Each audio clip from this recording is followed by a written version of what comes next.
할렐루야.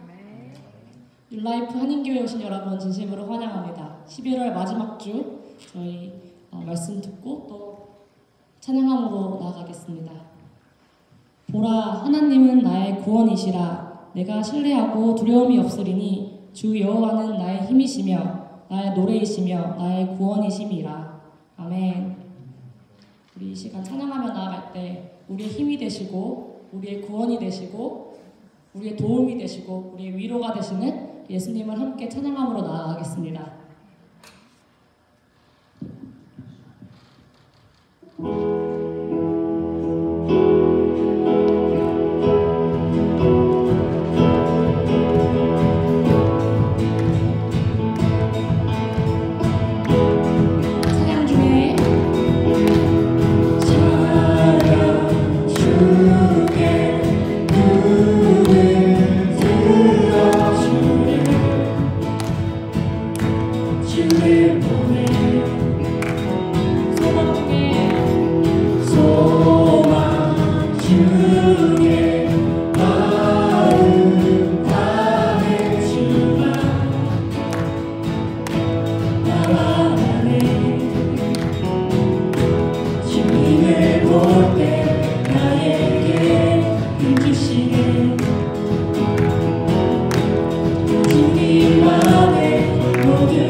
사도신경 하심으로 신앙 고백하겠습니다. 전능하사 천지를 만드신 하나님 아버지를 내가 믿사오며 그 외아들 우리 주 예수 그리스도를 믿사오니 이는 성령으로 잉태하사 동정녀 마리아에게 나시고 본디오 빌라도에게 고난을 받으사 십자가에 못 박혀 죽으시고 장사한 지 사흘 만에 죽은 자 가운데서 다시 살아나시며 하늘에 오르사 전능하신 하나님 우편에 앉아 계시다가 저리로서 산 자와 죽은 자를 심판하러 오시리라. 성령을 믿사오며 거룩한 공예와 성도가 서로 교통하는 것과 죄를 사하여 주시는 것과 몸이 다시 사는 것과 영원히 사는 것을 믿사옵나이다. 아멘. 계속해서 박수로 찬양하며 나아가겠습니다.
목소리 같은 힘 주시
그의 눈이 머무는 곳은 나의 슬픔과 고통. 고개를 들어 그의 눈을 볼 때 난 알았네. 예수 나의 좋은 치료자. 예수 나의 좋은 치료자. 그의 손길이 닿는 곳은 나의 상처와 아픔. 영원히 흐를 것 같았던 눈물 다 젖네. 예수 나의 치료자. 나 노래하리라.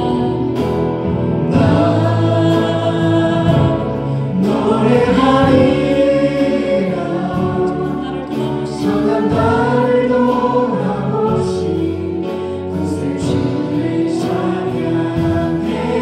하늘 닿는 곳까지 내 손 들리라. 예수 나의 치료자. 예수 나의 좋은 치료자. 예수 나의 좋은 치료자.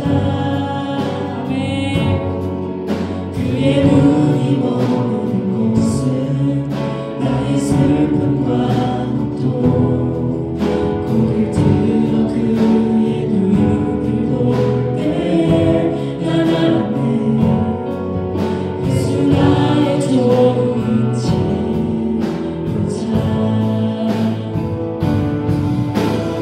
예수 나의 좋은 치료자.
하나님 아버지 감사합니다.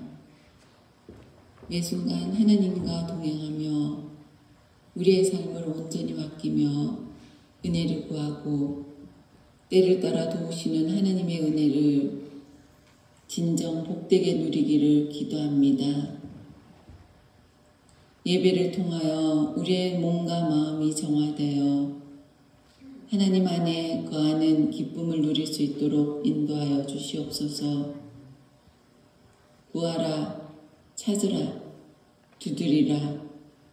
하나님께서는 계속해서 간절하게 기도하기를 원하시고 응답해 주실 때까지 포기하지 않고 하나님께 의지하며 간구하기를 원하십니다. 이 기도가 낙담하여 포기하지 않고 하나님 아버지의 뜻이 내 삶 가운데 우리의 순종을 통해 이루어지기를 소망하며 기도합니다.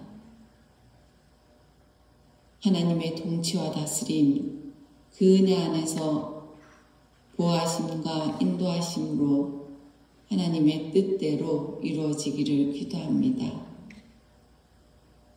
성령 하나님, 작은 우리 교회 안에 크고 작은 문제들을 지닌 우리의 성도들을 기억하시고 삶에 대한 불안함과 두려움을 이기게 하시고 평안함으로 주를 의지하며 주의 뜻을 이루어가게 힘을 주시기를 소망합니다. 방현 목사님 이하 이석용 전도사님께도 영적으로 깨어나 강건한 믿음을 주시고 하나님의 뜻을 이루어갈 수 있도록 힘을 주시옵소서. 약한 자를 들어서신다는 하나님의 뜻을 믿습니다.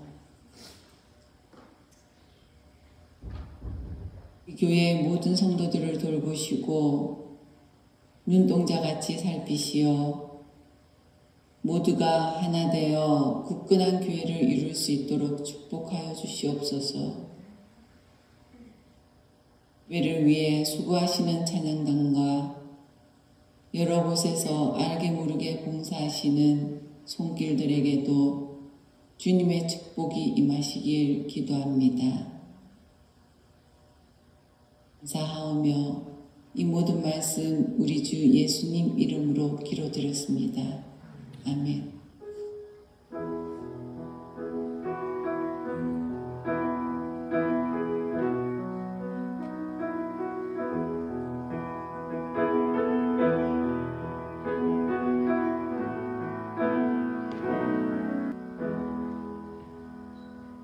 할렐루야.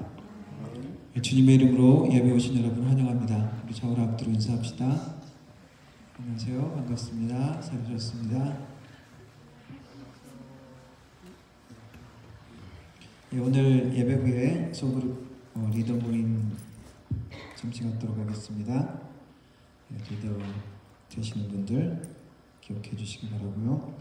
이번 금요일 12월 기도회 모이겠습니다. 9시에 회의실에서 있습니다. 함께 기도하는 시간 되기를 바랍니다. 기억하시고 시간 되면 오는 게 아니라 시간 내에서 함께 기도했으면 좋겠습니다. 그리고 12월 달 행사 계획 참고해 주시고요. 오늘 이제 벌써 오늘 대림절이고 12월 달입니다. 마지막 벌써 이제 12월이 다 됐는데 하나님 앞에 우리가 우리의 삶을 돌아보면서 또 예배드릴 수 있는 시간이 되기를 바랍니다. 함께 드린 헌금 위해서 기도하도록 하겠습니다. 살아계신 하나님 아버지 감사합니다. 오늘도 주님의 백성들 우리의 발걸음으로 함께 주님 앞에 나와 우리의 마음을 드립니다. 우리의 정성을 드립니다. 우리의 기도를 드립니다. 우리의 찬양을 드립니다. 하나님 여러 가지 마음으로 주님 앞에 나왔습니다. 상한 우리의 마음 가운데 하나님 치유함을 허락하여 주시고 하나님 우리의 곤란한 마음 가운데 하나님이 방향이 되어주시고 빛이 되어주셔서 우리의 삶이 우리 주님으로 인하여 정리되어질 수 있도록 도와주시고 하나님 연약한 우리 심령 가운데 찾아와 주셔서 하나님이 만지시는 그 능력으로 새로워지며 치유받으며 온전하게 되어질 수 있도록 도와주옵소서. 하나님의 그 손길 아래 우리의 심령이 깨어지고 새로워지고 하나님이 기뻐하시는 모습으로 바뀌어져 갈 수 있도록 하나님 예배 가운데 함께하여 주옵소서. 하나님 빈손으로 오지 아니하고 삶의 정성으로 드린 손길 또한 기억하셔서 11조로 감사의 예물로 주일 헌금으로 드립니다. 하나님 믿음으로 드렸사오니 주님께서 축복의 근원이심을 신뢰하며 드렸사오니 하나님 그 모든 손길 가운데 하나님 축복하셔서 하나님께서 삶의 모든 필요를 채우시고 하나님이 모든 축복의 근원 되시며 모든 생명의 근원 되심을 다시 한번 우리가 만날 수 있도록 도와주옵소서. 하나님 아버지 이 드려진 예물을 통하여 우리 하나님의 나라가 확장되게 하시고 우리 주 예수 그리스도 이름이 땅까지 전파되어지며 하나님의 나라 공동체가 든든히 서가는 귀한 역사가 있게 하여 주옵소서. 하나님 우리의 마음이 주님 앞에 온전히 올려드려지고 주님의 마음이 우리를 만나주시는 귀한 시간이 될 수 있도록 주님 인도하여 주옵소서. 성령 하나님 함께하여 주옵소서. 예수님의 이름으로 기도드렸습니다. 아멘. 네, 함께 일어나서 하나님 말씀 읽도록 하겠습니다. 오늘 말씀은 창세기 45장 말씀입니다. 1절부터 8절까지 제가 먼저 한 절 읽고 여러분들 한 절 읽고 마지막 8절은 함께 읽도록 하겠습니다. 요셉이 시종하는 자들 앞에서 그 정을 억제하지 못하여 소리질러 모든 사람을 자기에게서 물러가라 하고 그 형제들에게 자기를 알리니 그때 그와 함께한 다른 사람이 없었더라.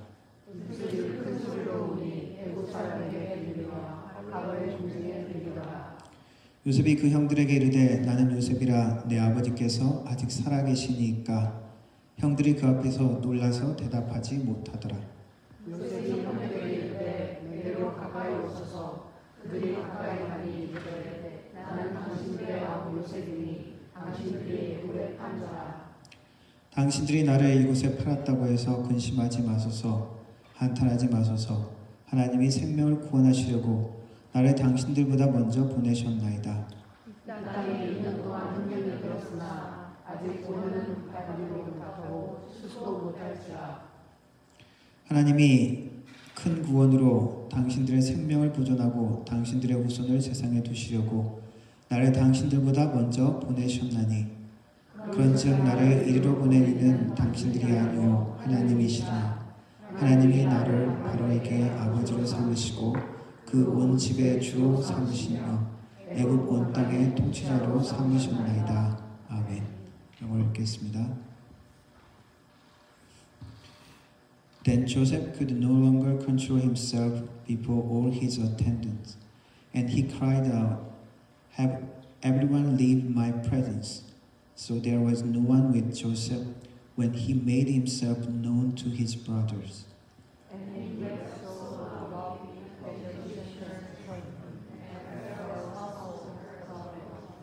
Joseph said to his brothers, "I'm Joseph. Is my father still living?"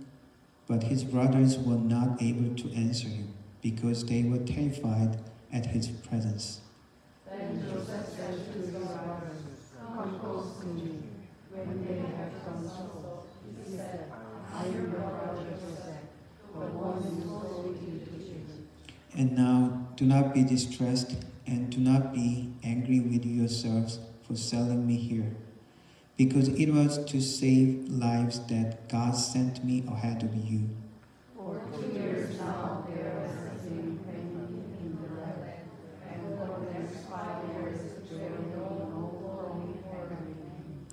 But God sent me ahead of you to preserve you, for you a remnant on earth, and to save your lives by a great deliverance. So then it was not you who sent me here, but God. He made me father to Pharaoh, lord of his entire household, and ruler of all Egypt. 아멘. 네, 앉아주시기 바랍니다.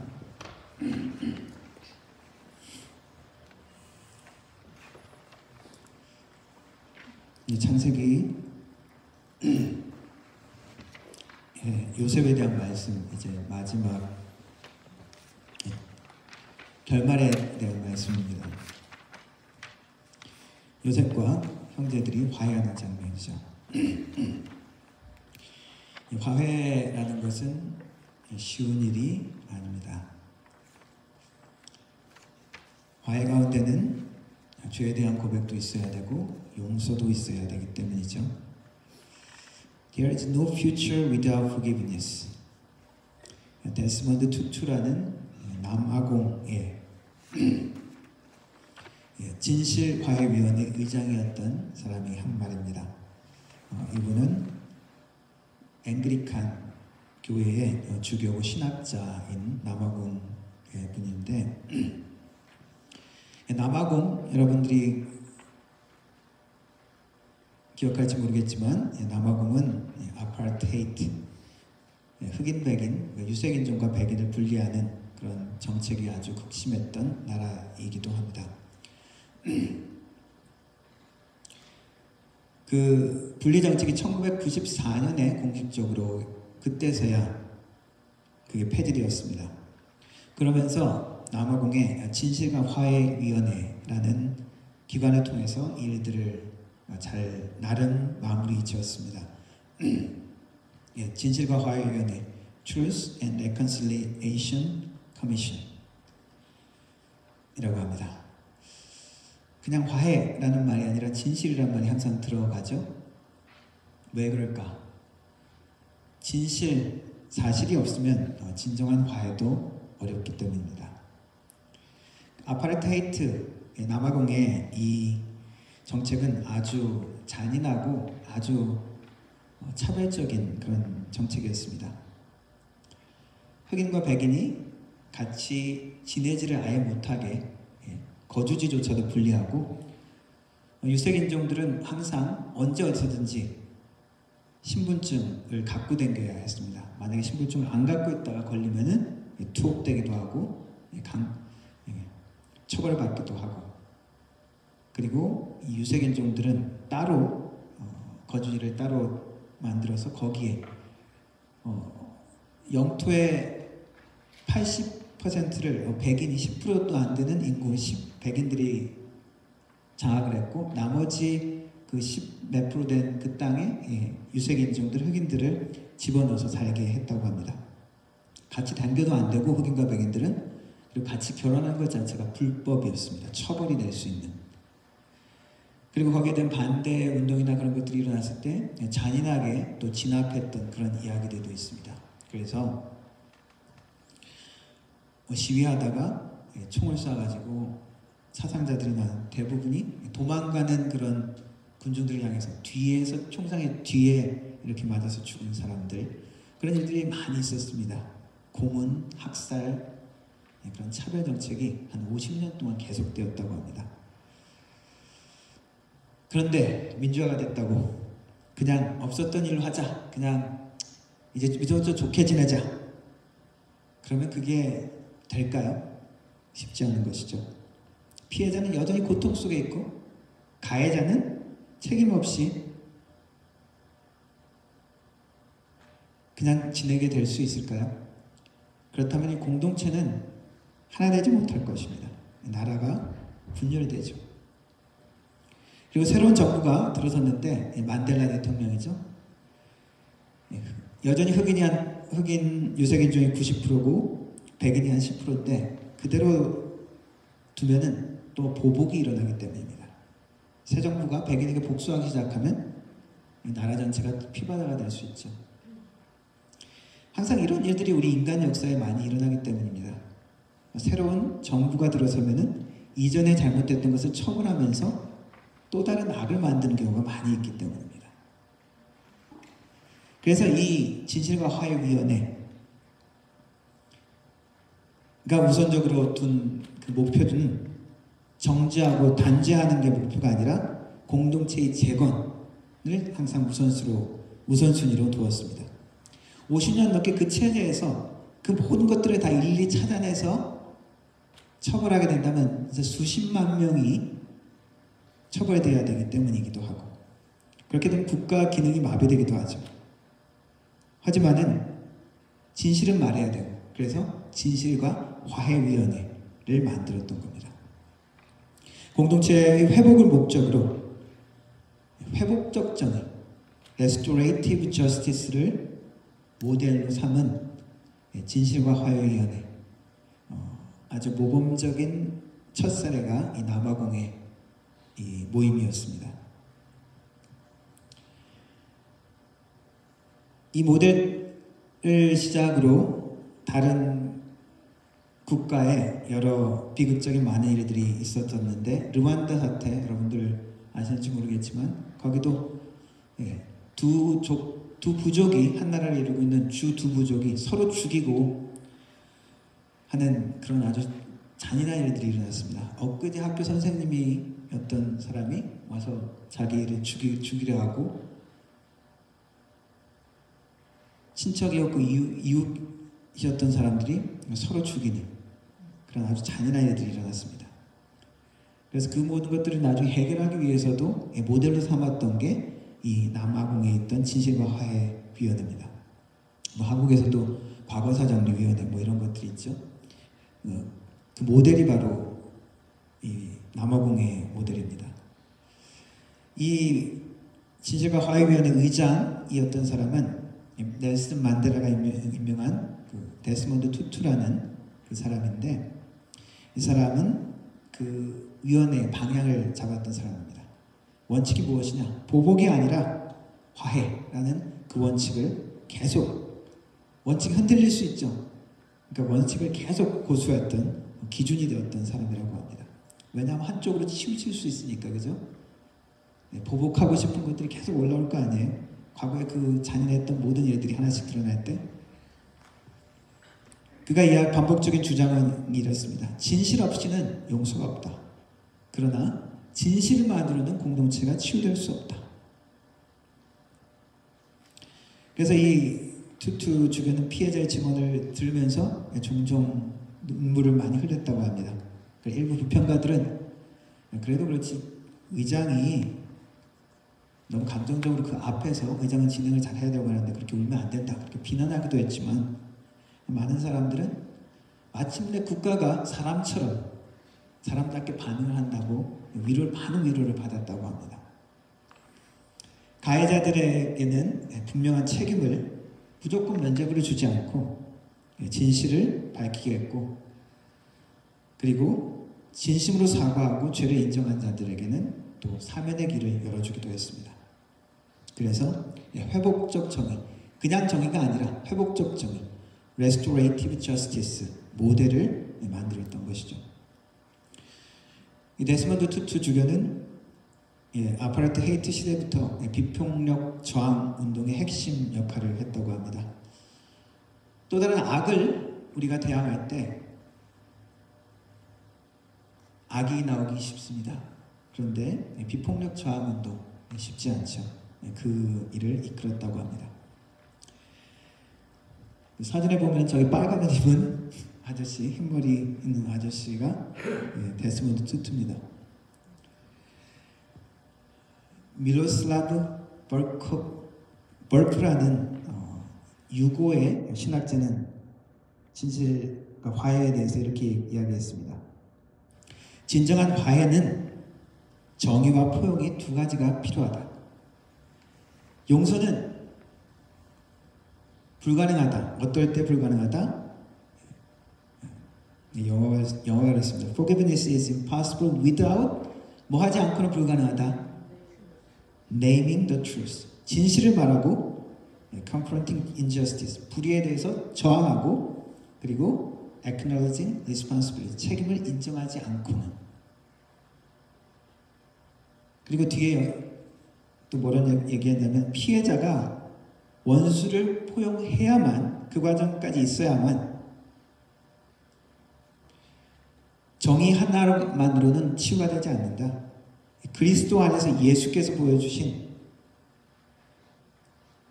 그리스도 예수 안에서 하나님께서 보여주신 원수를 품은 그것처럼 피해자가 원수를 포용해야만 된다 라는 말을 했습니다. 이처럼 진정한 화해, 진정한 하나됨은 쉽지가 않은 것이죠. 그래서 C.S. 루이스는 이렇게 이야기합니다. Everyone says forgiveness is a lovely idea until they have something to forgive. 그렇죠? 듣기는 좋죠. 그래, 그래야 돼. 마땅히 그래야지. 그런데 실제 그 화해 과정이라는 것은 쉽지 않은 것이죠. 그런데 그 어려운 일을 이 창세기 44장 45장에 해낸 이야기가 있습니다. 하나님께서 이루시는 이야기죠. 하나님께서 도우셨기 때문에 하나님의 손길이 그렇게 인도하셨기 때문에 가능한 일입니다. 구약의 많은 역사들을 보면 이러한 화해가 많은 갈등과 악이 있었는데 이러한 화해의 모습이 일어난 장면들이 많이 없습니다. 창세기 44장 45장에 이러한 아름다운 진정한 화해의 용서의 모습이 그려져 있는 것입니다. 하나님이 요셉을 통해서 하나님이 형제들의 마음을 만지심을 통해서 이 모든 하나님이 이끄시는 화해와 용서의 아름다운 자리, 하나님이 계획한 일들이 이루어지는 사건이 일어난 것입니다. 오늘 이 이야기를 통해서도 하나님이 이끄시는 복음의 핵심이 나오시는 것이죠. 복음이라는 것은 하나님과 화해하는 것입니다. 우리가 구원받는 것은 하나님과 화해하는 것이죠. 그리고 그 구원을 우리가 온전히 누리는 것은 이 땅에서 우리가 용서를 구하고 용서를 받고 화해를 이루는 것을 통해서 우리가 하나님의 구원이 온전히 무엇인지 우리가 체험하고 누릴 수 있게 되어집니다. 이 모든 과정 가운데 하나님은 우리를 화해로 이끄시는 손길이 분명히 있습니다. 우리를 회개로 먼저 이끄십니다. 로마서 2장에 이렇게 이야기합니다. 하나님의 인자하심이 너희를 회개로 인도하심을 알지 못하느냐. 하나님의 손길은 늘 항상 우리를 어디로 인도하신다고요? 회개의 자리로 이끄신다는 것입니다. 창세기 오늘 이 요셉의 형제들의 이야기를 다시 한번 생각해 봅시다. 요셉의 형제들은 이집트 총리 앞에 억울하게 지금 끌려간 것이죠. 스파이라는 오해를 받고 두려워해서 못 오다가 아버지를 간신히 설득해서 베냐민을 데리고 옵니다. 이집트 총리는 그래 너희들 말이 진실이구나 그러면서 파티까지 해줍니다. 잔치를 베풀고 막 그렇게 해줍니다. 형제들 마음이 풀어졌겠죠. 아이고 다행이다. 그리고 그 다음날 잔치를 마치고 돌아가는 길에 갑자기 총리의 종이 쫓아옵니다. 너희들은 왜 이런 악한 일을 저질렀느냐? 왜 우리 주인의 것을 훔쳤느냐? 형제들이 뭐라고 대답합니까? 우리는 그냥 양심만 살아온 사람 아닙니까? 한번 찾아보십시오. 만약에 그랬으면 우리가 당신들의 종이 되겠습니다. 그리고 그걸 훔쳐간 사람이 있으면 죽이십시오. 사형시키십시오.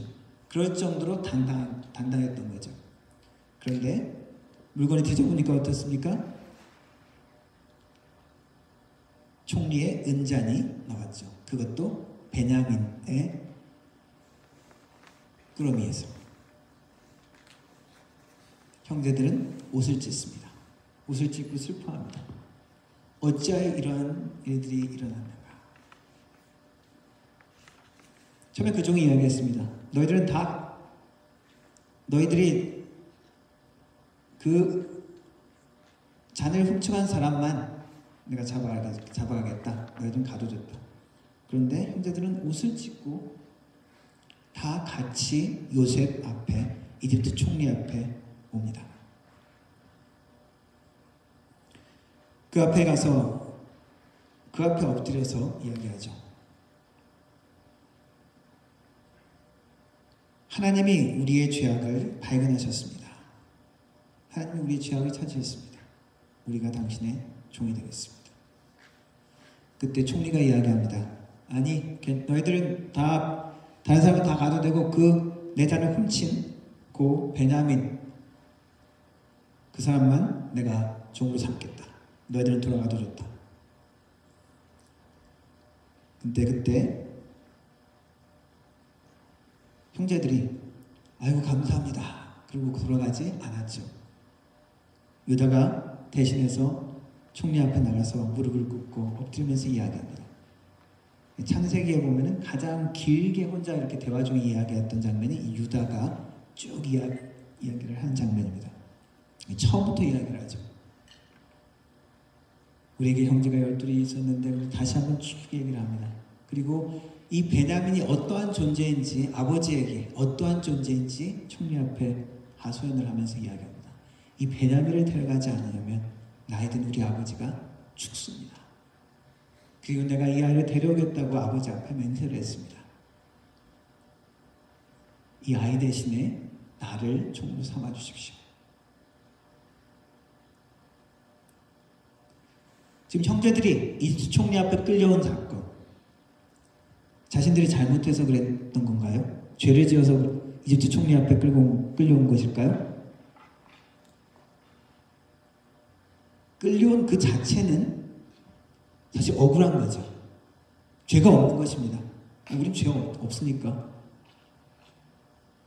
왜냐하면 제가 자기 좀 챙겨보지. 그리고 자기네들은 어쩌면 그냥 갈 수도 있었습니다. 그런데 다 같이 형제들이 왔죠. 그리고 유다가 나를 대신해서 잡으십시오 하고 간청합니다. 이 모든 상황, 심판과 같은 이 불행한 사건 앞에 형제들은 자신들의 죄악을 보는 것이죠.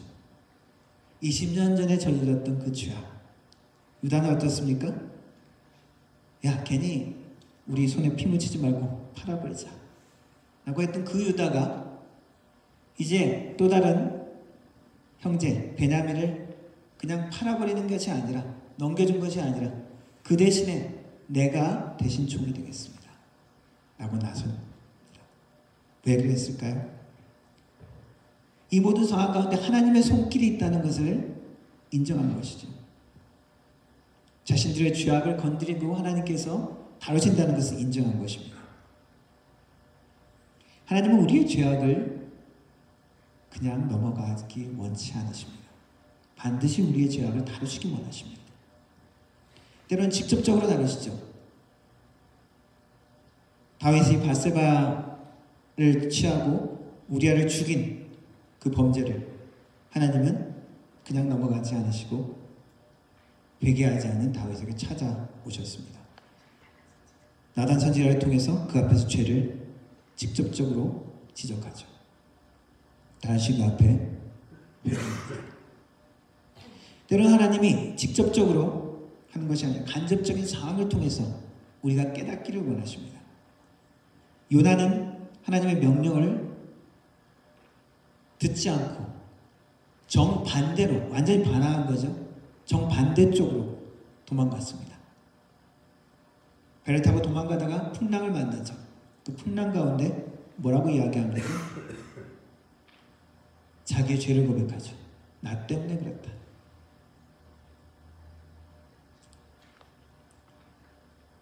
우리가 기억해야 될 것은 모든 불행과 같은 상황이 하나님의 심판은 아니죠.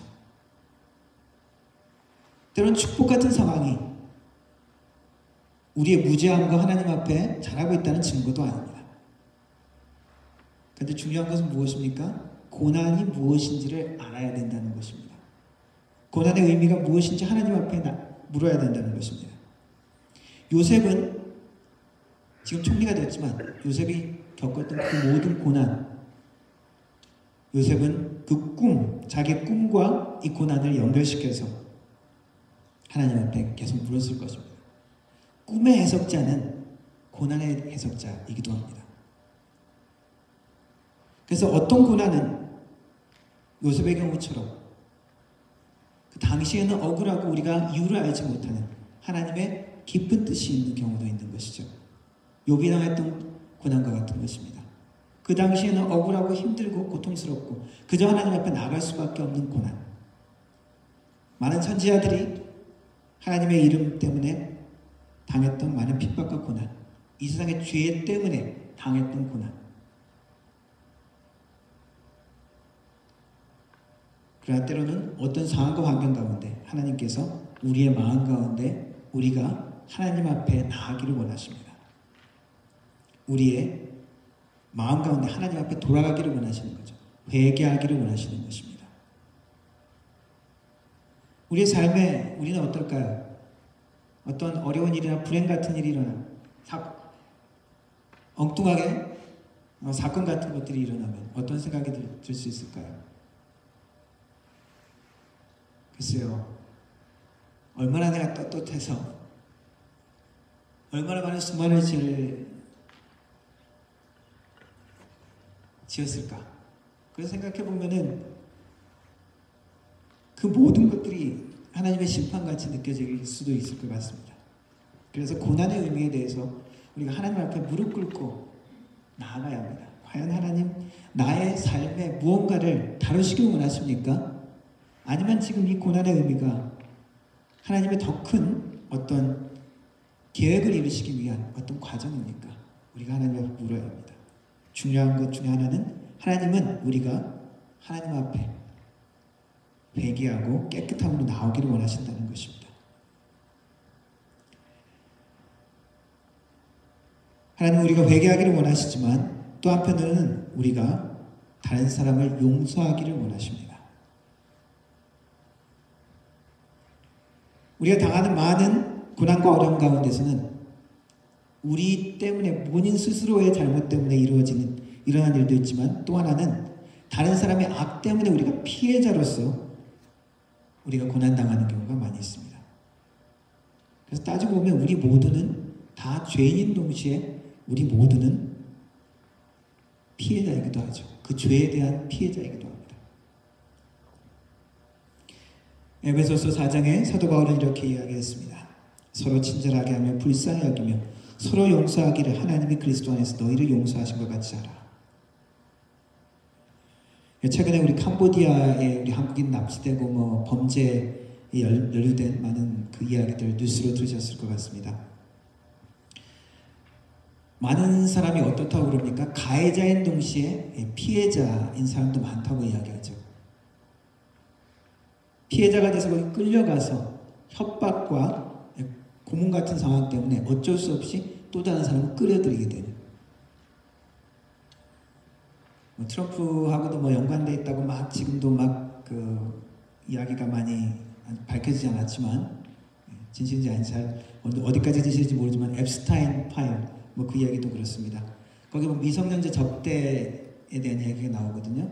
근데 이야기를 들어보면 그 미성년자로 거기 가서 접대했던 여자아이들이 또 자기 친구들을 데리고 옵니다.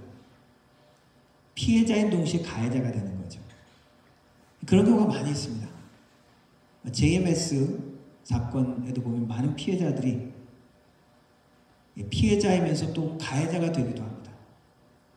그 모든 나쁜 일들의 나중에 중심이 서기도 하죠. 죄된 세상 속에서 우리가 악을 대항하다가 때로는 우리가 더 큰 악을 저지르기도 하고 또한 우리가 그 악의 위협 앞에 굴복해서 우리가 또 악인이 되는 그런 슬픈 안타까운 상황도 많이 있습니다. 그래서 우리에게 말씀하시는 것이죠. 서로 불쌍히 여기라. 서로 용서하기를. 하나님이 그리스도 안에서 너희를 용서하신 것 같이 하라.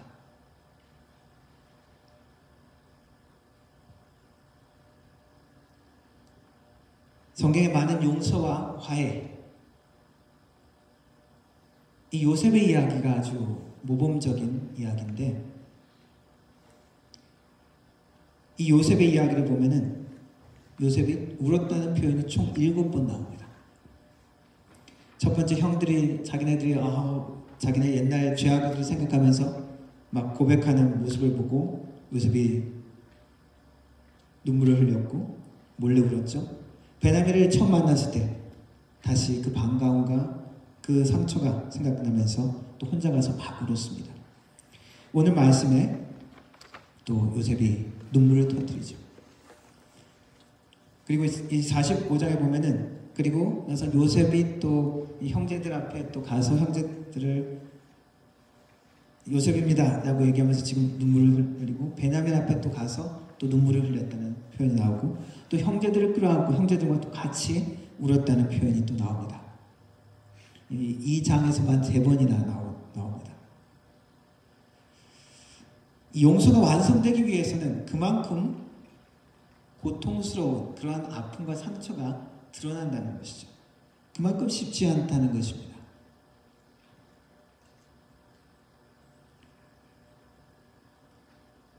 에서도 용서했다는 거 아십니까? 에서와 야곱이 이야기했죠. 에서는 우리 부정적인 것으로만 많이 이제 이야기하는데, 사실 야곱이 야복강에서 기도하고 하나님이 그 마음을 만져주셨지만, 에서가 군대를 끌고 왔다가 야곱을 그 밤이 지나고 야곱을 만났을 때 그 장면에서 어떻습니까? 서로 달려와서 끌어안고 서로 울었다라고 나와 있습니다. 에서가 용서한 것이죠. 야곱이 했던 그 아버지를 속이고 자기를 속이고 했던 그 비겁하고 사기꾼 같은 그 모습, 그리고 도망가버린 그 야곱을 용서한 거죠. 용서를 하기 위한 이 모든 과정은 쉽지 않습니다. 눈물과 때로는 피를 흘려야 되는 상황이 있을 수 있습니다. 하나님이 우리에게 원하시는 용서는 어떤 것일까요? 선제적인 용서입니다. 그 사람이 나한테 잘못했습니다 하기 전에 먼저 하는 용서를 우리에게 요구하십니다. 지금 창세기 45장에 나오는 이 용서는 사실 이 용서도 그렇죠. 선제적으로 용서하지 않았다면 봤을 때 바로 보복했을 것입니다. 하지만 그렇지 않았죠.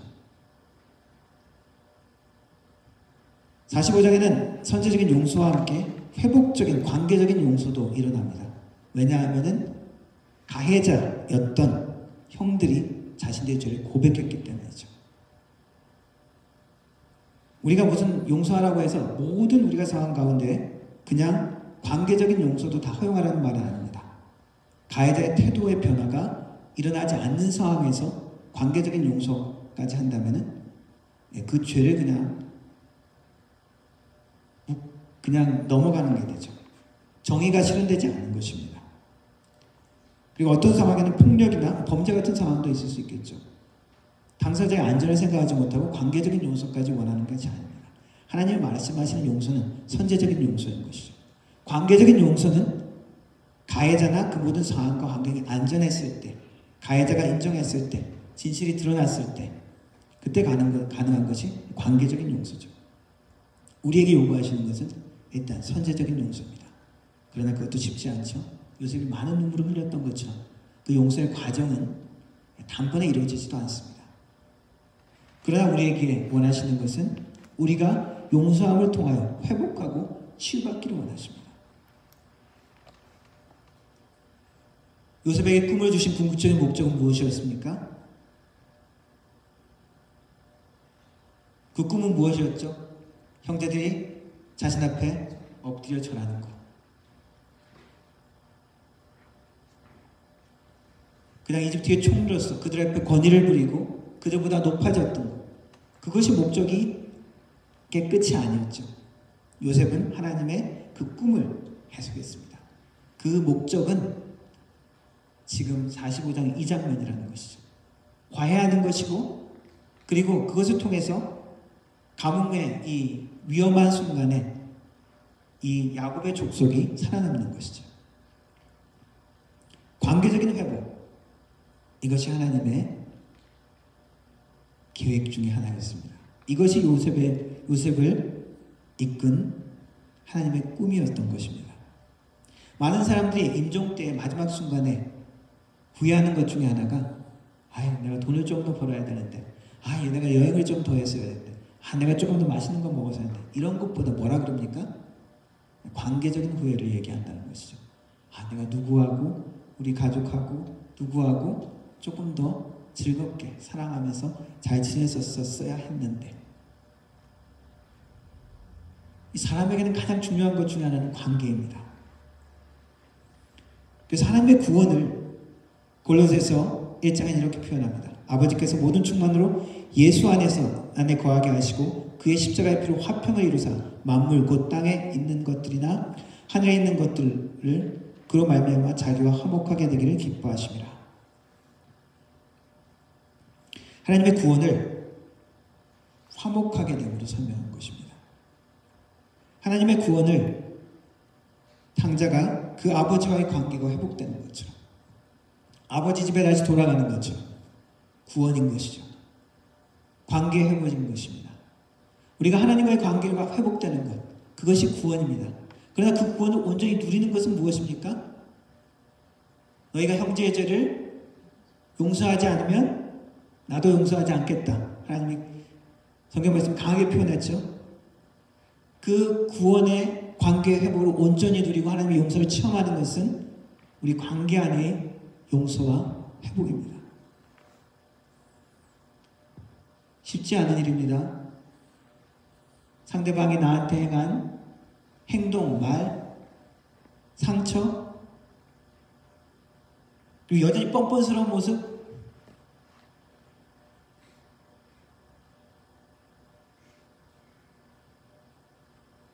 모든 것들 앞에서 용서와 화해 쉽지 않습니다. 그러나 하나님의 주시는 말씀과 하나님의 계획을 우리가 바라보면서 내가 하나님 앞에 나아가면서 나를 돌아보면서 하나님이 원하시는 구원의 모습이, 하나님의 꿈이 무엇인지 다시 한번 살펴보기를 원합니다. 요셉은 그 꿈을 해석했습니다. 그 꿈의 목적은 무엇이라고요?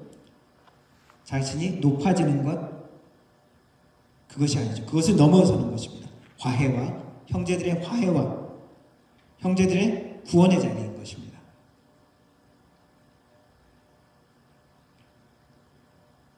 하나님은 우리를 항상 하나님이 원하시는 자리로 이끄십니다. 그 중에 하나는 우리를 항상 하나님이 기뻐하시는 정결하고 깨끗한 하나님의 백성의 모습으로 나아가기를 원하십니다. 그래서 회개로 이끄십니다. 그리고 우리가 하나님 안에서 자유하려면, 그리고 우리가 하나님의 그 용서를 fully하게, 온전하게 우리가 체험하려면은 우리도 하나님의 용서를 연습해야 된다는 것이죠. 하나님이 돕지 않으시면 할 수 없는 자리입니다.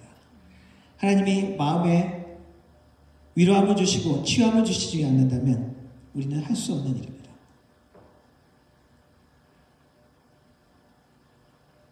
또 다른 악을 통해서 우리가 하나님 앞에 멀어진 모든 것들을 우리가 하나님 앞에 내어놓고 하나님 앞에, 하나님의 인도하심 앞에 하나님의 꿈을 생각하면서 나아가기를 원합니다. 요셉이 어떻게 고백합니까? 형제들 잘못은 잘못이고 상대들이 잘못해서 나를 미워해서 나를 팔았습니다. 그래서 내가 여기 오게 됐습니다. 그렇게 표현을 안 했죠. 그것 때문에 왔잖아요. 근데 그거는 싹 그냥 묻어두고 뭐라고 얘기합니까? 하나님이 나를 여기에 보내셨다. 당신이 팔아서, 당신들이 팔고 당신들이 악을 행해서 내가 여기 오고 이 고난을 해갖고 이렇게 된 것이 아니라 하나님이 그렇게 하셨다라고 이야기하지 않습니까? 시각이 바뀐 것이죠. 꿈에 대한 해석이 온전하게, 완벽하게 드러난 것입니다. 하나님은 우리의 삶 가운데서도 여러 가지 것을 이끄십니다. 때로는 우리의 환경을 통해서 우리가 하나님 앞에 고백하고 회개하며 나아가기를 원하십니다. 그리고 우리의 모습을 보는 가운데 또한 나에게 죄 지은 형제를 용서하기를 원하십니다. 그것이 하나님이 원하시는 회복이며 그리고 우리에게 주시는 자유의 기회입니다. 그리고 하나님께서 우리에게 허락하신 구원의 메시지와 그 기쁨과 자유함이 온전하게 누릴 수 있는 방법이기도 합니다. 우리의 삶에는 여전히 많은 도전이 있습니다. 여전히 우리의 상처가 아프고 여전히 가해자가 회개하지 않고 뻔뻔스럽고 상황이 풀리지 않는 상태에서 하나님이 돕지 않으면 우리가 억지로 용서하거나 화해할 수 없습니다. 요셉의 경우도 그랬죠. 하나님이 요셉을 만지셨고 요셉과 함께 하셨습니다. 형통하게 요셉이 하나님을 반응하고 그 모든 하나님이 함께 하시는 자리 가운데 요셉도 마침내 자신의 형제들을 용서했던 것이죠. 어렵지만 우리 앞에 주어진 하나님의 기대가 있습니다. 하나님의 꿈이 있습니다. 그것은 화해와 용서를 통해서 온전한 하나님의 구원과 풍성함을 누리는 것입니다. 예수님께서 보여주셨던 모습이기도 하고 예수님께서 보여주신 희생의 모습이기도 합니다. 요셉의 이 고백처럼 하나님이 생명을 구하시려고 당신들의 생명을 구하시려고 나를 여기 보내셨습니다. 하나님의 더 큰 꿈을 보고 우리의 고난을 해석하는 믿음의 사람, 하나님의 축복의 형통의 사람 되기를 주님의 이름으로 축원합니다. 기도하겠습니다. 하나님, 우리의 모든 삶과 환경 가운데, 우리의 아픔과 우리의 연약한 가운데, 우리의 죄악과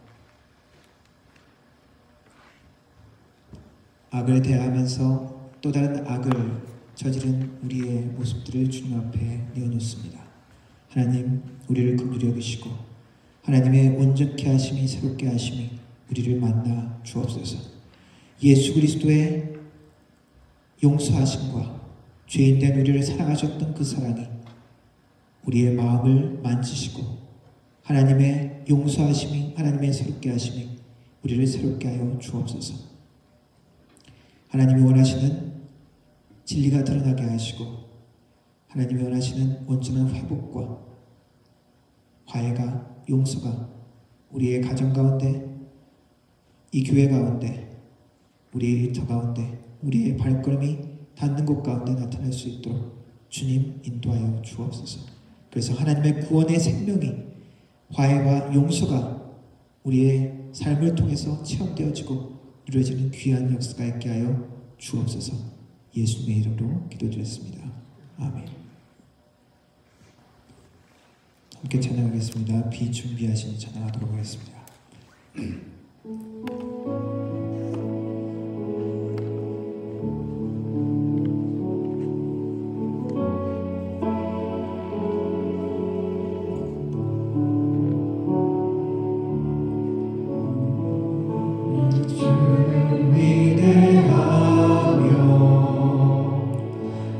능력이 많으시도다. 그의 지혜 무궁하며 인자는 영원하도다.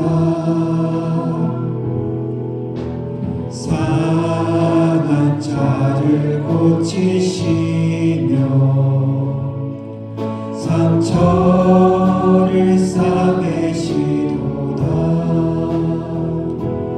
별들의 수를 세시며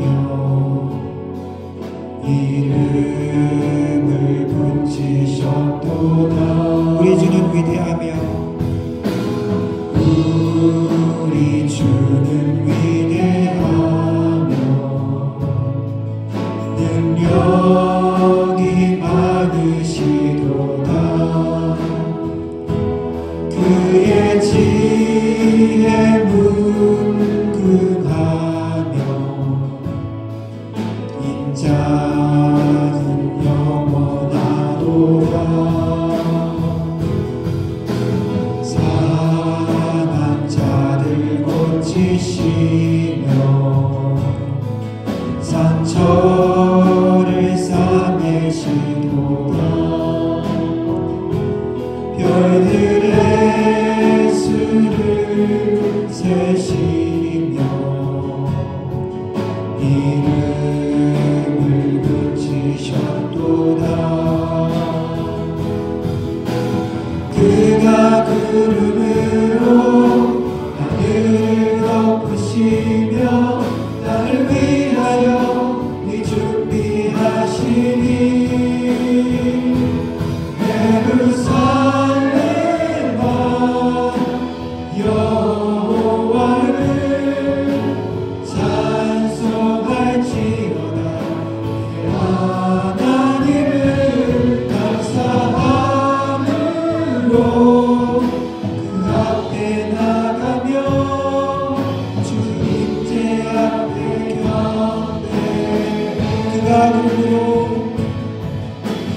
그가 구름으로 하늘을 덮으시며 나를 위하여 이 준비하시니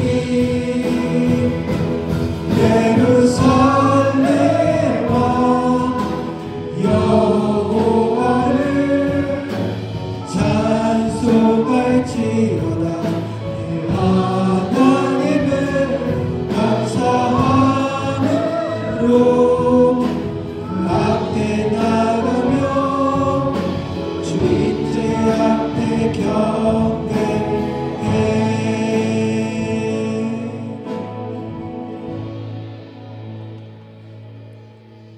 지금은 우리 주 예수 그리스도의 은혜와 성부 아버지 하나님의 놀라우신 사랑과 성령 하나님의 위로 교통 충만하신 인사가 하나님 앞에 우리의 모든 것을 내어놓으며 하나님이 주시는 회복과 용서를 실천하며 행하기를 다짐하는 머리 숙인 모든 성도들 머리 위에 그 가정과 일터의 교회 위에 영원 무궁토록 함께 하실지어다. 아멘.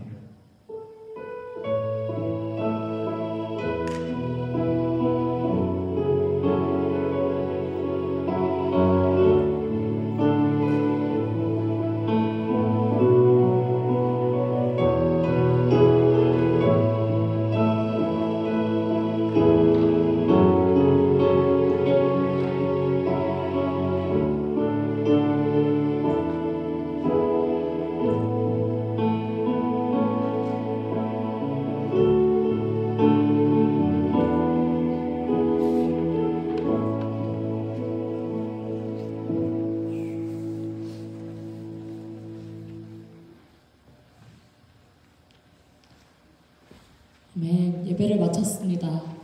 이번 한 주간도 우리 구원자 되시는 주님을 붙잡고 승리하는 한 주 되시길 소망합니다.